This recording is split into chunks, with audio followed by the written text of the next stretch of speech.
កម្ពុជាកំពុងបោះជំហានថ្មី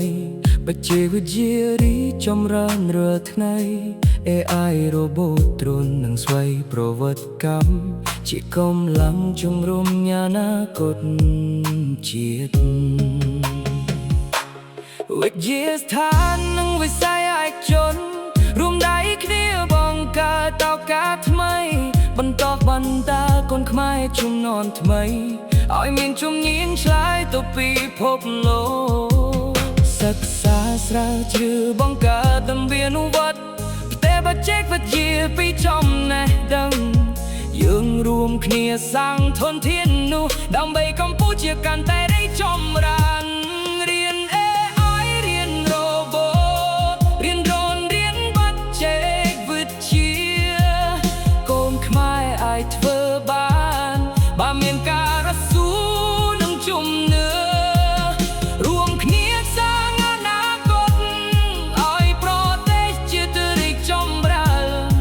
បច្ចេកវិទ្យាជាកម្លាំងថ្មីលើកកម្ពុជាឲ្យឈានមកពីស្រែចំការដល់រោងចក្រ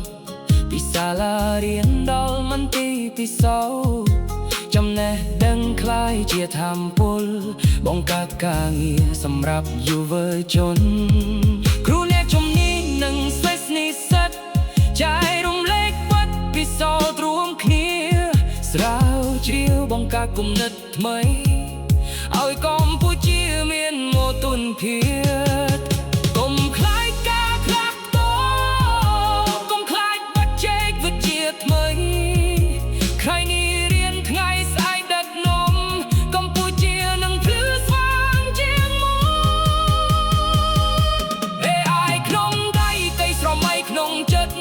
Robot និងដ្រូនបង្កើតអនាគតរួមភាគីប្រទេសកម្ពុជាឲ្យចម្រើនប្រកបដោយចីរភាពខ្ញុំជាកូនខ្មែរជំនាន់ថ្មី